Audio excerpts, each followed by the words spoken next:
The morning mist still clung to the water's edge, rising in delicate ribbons as the first sunlight broke through the tree line.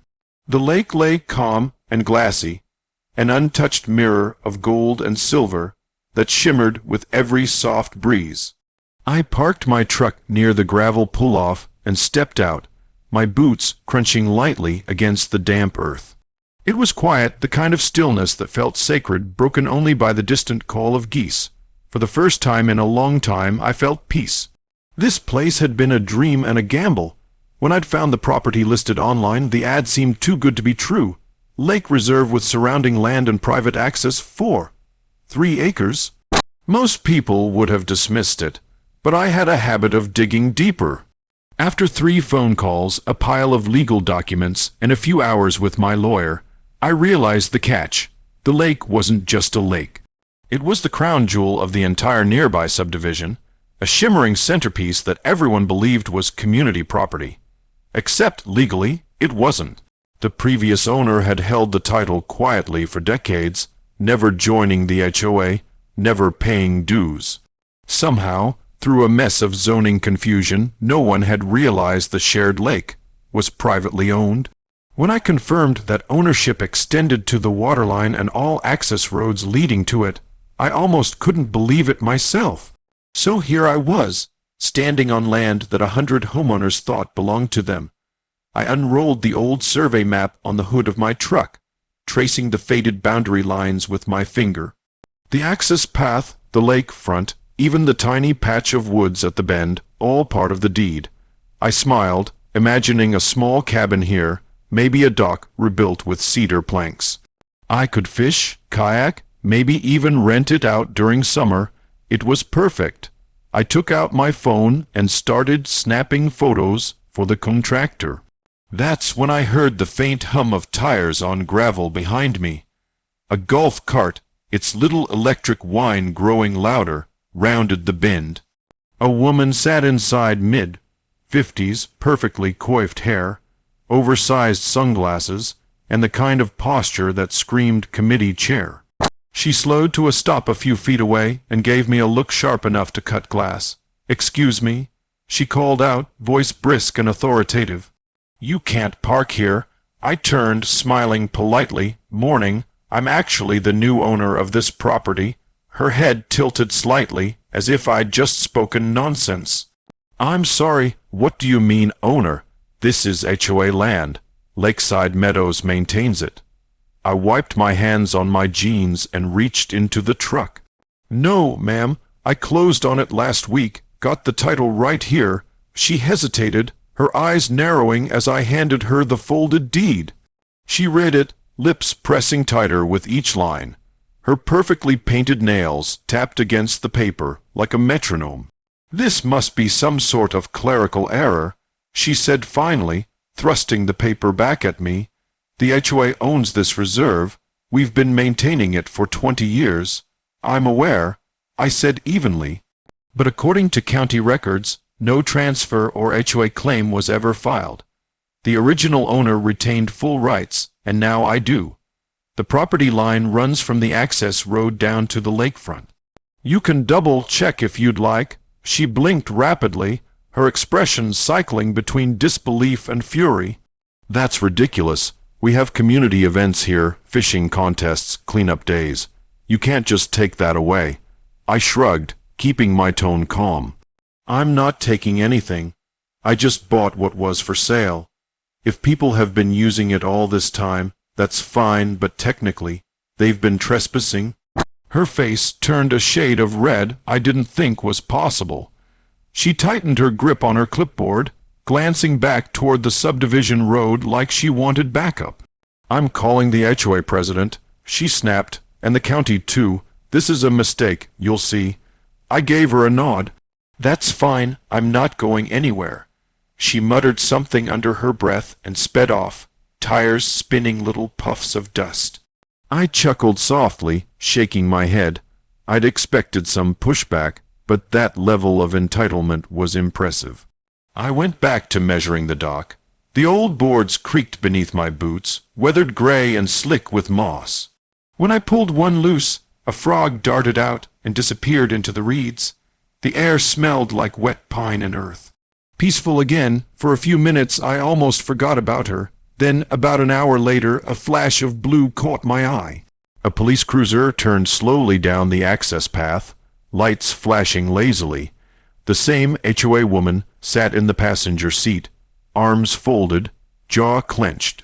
The officer parked a few yards away and stepped out, one hand resting casually on his belt. "Afternoon," he said, looking between me and the woman. "We got a report of a possible trespasser on HOA property." "On my property," I corrected, trying not to laugh. "Guess we're about to clear that up." I reached into the truck again, pulled out the deed, and handed it over. "Bought the land last week, recorded at the county office. It includes the lake and access road." The officer studied it, his brows knitting together as he read. Says here the parcel includes the reserve and shoreline. You have your ID?" I handed it over. He matched my name to the paperwork, then turned to the woman. "Ma'am, this checks out." She gawked at him. "That can't be right. We have records. We maintain this area every year. Maintenance doesn't equal ownership," he said gently. "If the title's clean, it's his property." He looked back at me, apologetic. "Sorry for the trouble, sir." "No problem," I said, glancing at her. I expected some confusion. Her mouth hung open, trembling with disbelief. "You can't just steal our lake." "I didn't steal anything," I said softly. "Maybe your HOA should have bought it when they had the chance." The officer gave a small nod and returned to his cruiser.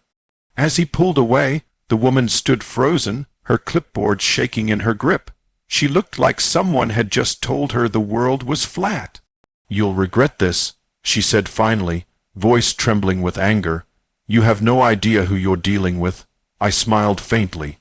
"I guess I'll find out." She climbed back into her cart and sped away without another word.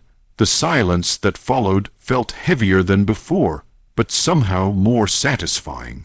I turned back to the lake, the sunlight now brighter, the reflection sharper. The water stretched out before me, calm, beautiful, and entirely mine. For years they'd treated it like public property, holding barbecues, fishing tournaments, and kids' swim lessons. They thought it belonged to them by default, simply because they were used to it. But this time, the rules had changed. I took one last photo of the lake and tucked the deed carefully back into my truck. As the wind picked up and rippled the surface, I smiled to myself.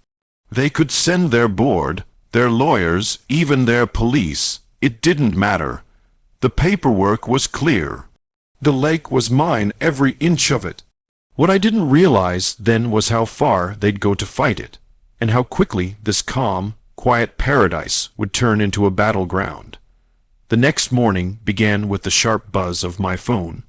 I blinked awake to find my notifications flooded, dozens of messages, missed calls, and angry emails. Half of them were from numbers I didn't recognize, but the tone was all the same, outrage. Someone from the HOA had clearly passed around my contact info, because every homeowner in Lakeside Meadows seemed to think I had personally stolen their childhood memories. Scrolling through, I found gems like, "You're destroying our community, and we'll fight this in court." One woman even wrote, "Hope you can sleep at night knowing kids can't fish anymore." I almost laughed. The irony was rich. Not one of them had ever owned an inch of that water.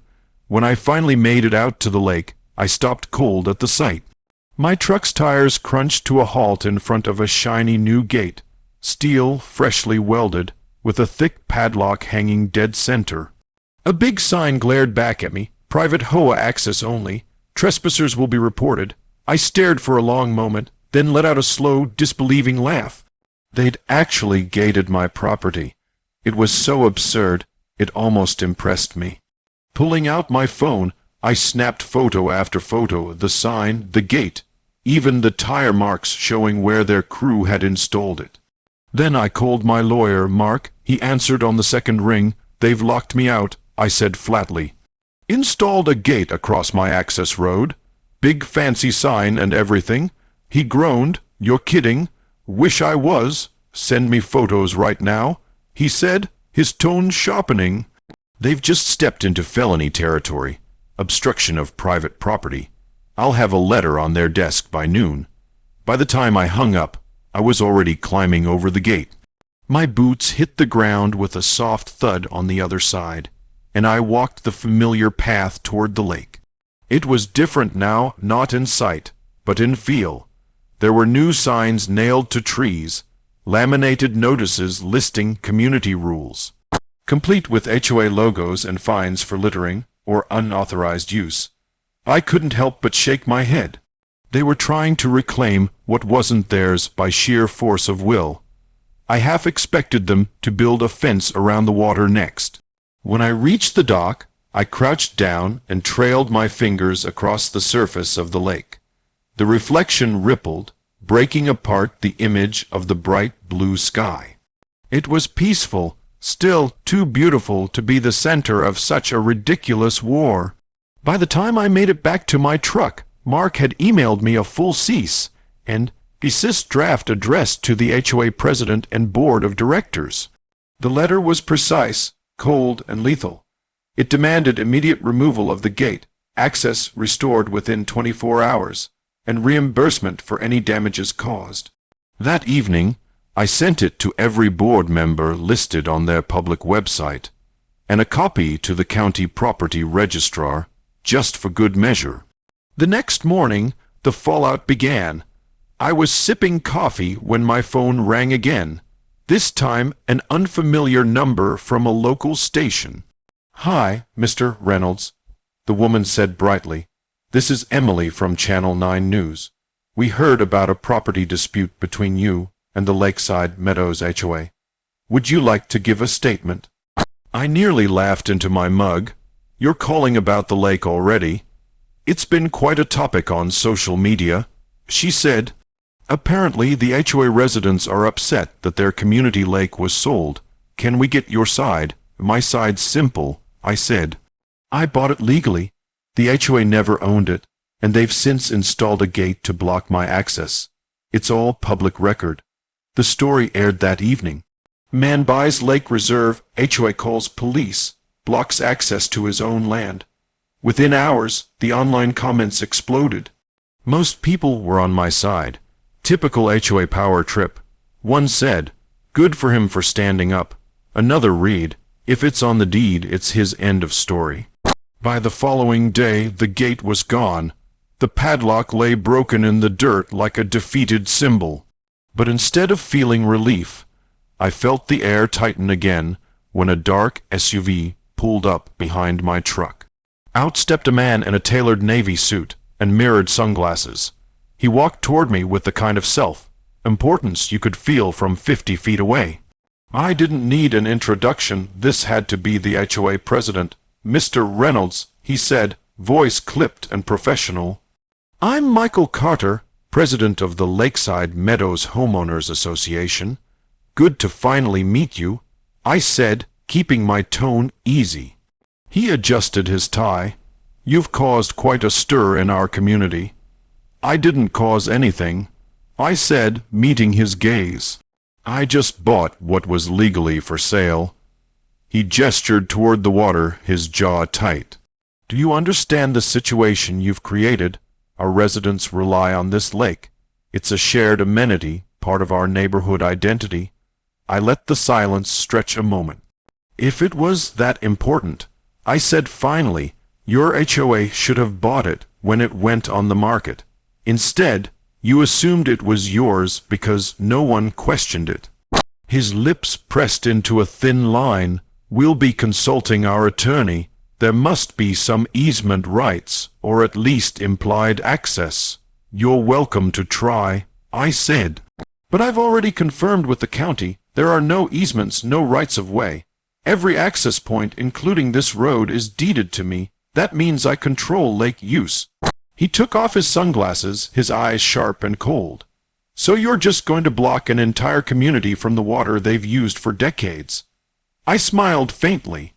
"Not block, manage. Starting next week, I'll be issuing permits for fishing and boating. Residents can apply online." His expression twisted. "You're going to charge them. Maintenance costs money," I said simply. "Someone's got to keep it clean." He let out a sharp, humorless laugh. "You're turning this into a business. Just giving people the option to enjoy it, legally this time." He stared at me for a long moment, then shook his head slowly. "You'll regret this, Reynolds. This community doesn't forget things like this." He turned and walked away, his polished shoes crunching on the gravel. The SUV door slammed shut, and he was gone. For a moment, I stood there listening to the quiet hum of the wind through the reeds. Then I sat down at the end of the dock, letting my feet dangle above the water. The surface rippled gently, catching the fading light of sunset. The lake looked endless, glowing orange and pink, serene as ever. In the distance, I could see a few residents watching from their yards. Some angry, some curious, a few even giving small, hesitant waves. I waved back. I wasn't looking for enemies, I just wanted what was mine. Over the next few days, something unexpected happened. The tone shifted. A handful of residents started emailing me, not to threaten or accuse, but to ask politely if they could still fish or take their kids kayaking. They offered to pay a small fee, even volunteer for maintenance. I agreed, of course. It wasn't about money, it was about principle. By the end of the week, the HOA board went silent. The threats stopped. The lake, once a point of pride for the subdivision, now ran quietly under my care. I sat there one evening, watching the reflection of the sky ripple across the water, the same peaceful sight that had first drawn me here. The air was cool, the world still. The HOA had thrown everything at me, the cops, the gate, the threats, but in the end, all that noise had faded. What remained was this: still water, open sky, and the satisfaction of knowing that every inch of the lake, from the far reeds to the edge of the dock, belonged entirely to me.